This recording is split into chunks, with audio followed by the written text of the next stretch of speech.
All right, so I'm here with Dan from Dan's Fish, and he's gonna tell us about the coolest freshwater eels money can buy. All right, so this was quite a find for us. These are the dwarf red-tail eels. We don't know the exact species, but what's amazing about these are bred and raised in aquariums by a hobbyist. So they are used to people. They're out and about, they're begging for food, they're not shy, and they came in, every time we get them, they eat prepared foods. They'll eat flakes, they'll eat Vibrabites, they'll eat small little nano pellets. Makes them so easy to take care of. Now they like bloodworms and frozen brine shrimp and all that, and we give them some treats, but these are such an easy fish to take care of. The other thing I love about them is it does not appear that they get bigger than about 7 inches or so. We sold a group of them out about, I want to say about a year ago now, and we've circled back to those customers to say, how big are these? And they're like around 6 inches or so. We don't know the exact species, but the research that, from what we do know of them, they appear to be one of the dwarf species. It's probably going to top out at about 7 inches, is what the literature says, if we've identified them correctly. Now, everyone's asking me how to breed them and all that, because these are aquarium bred and raised.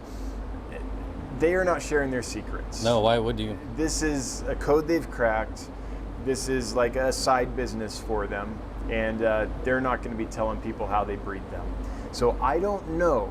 I have no idea if they use hormones. I have no idea what the process is. But what I do know is they come in healthy every time. They're socialized, and like come on over here. Like, I can put my hand here and go like this, and they're not running away. No, they don't care one bit. In fact, if they weren't so fat right now, you can see they just ate a little. Look at the tummy on these guys. You can see they just ate a little while ago. If they hadn't, they would all be up at the front like puppy dogs, begging for food. Most eels are wild caught. And an eel in the wild, if it's seen, it might be dead. So they tend to just hide. Their body shape allows them to squiggle into the tiniest little nooks and crannies.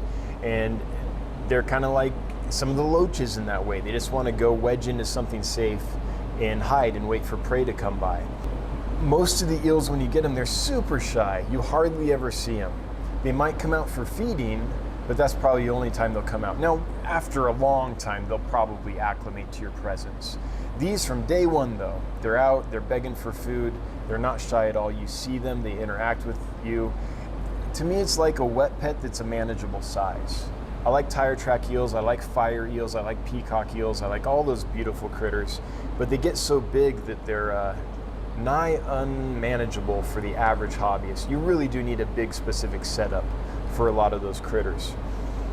So let me ask you this, because you've obviously shipped these all over the US. Have you ever heard any feedback as far as like water parameters that didn't work well for them? No. So they're just super hardy. I've had no complaints. If I have forgotten an edge case, then please in the comments let us know. But from memory, everyone that's got these has been absolutely delighted. I've had no issues, and I've shipped them all over. Washington, where the water is very, very soft. Here, the water is very, very hard.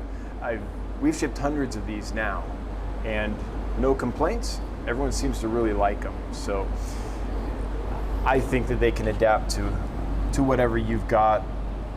Provided you don't live in like a, Old Faithful geyser or something. Just curious, do you know what water, like, about, like, as far as where they're coming from, as far as... Yeah, where they come from, it's... not in the wild, but where they're being bred. Oh, I see.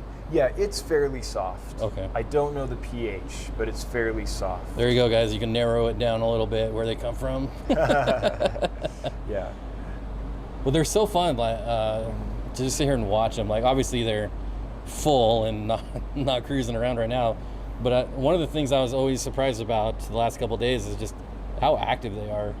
Normally when I see eels, they're all grouped in the same cave and their heads are poking out, and that's about all you see. All right, so I see that you're keeping them species specific. Yeah. Are they good for community tanks, or? Yeah, I think as long as it can't fit in their mouth, I don't think they'll bother anything. I've kept lots of similar species in tanks with other fish. All right, so there you go. A quick video on the coolest freshwater eel that I've ever seen. Every person that's walked by the tanks they're in stops and has the same reaction. Yep. And obviously, they're going to find them on dansfish.com. I'll leave a link below.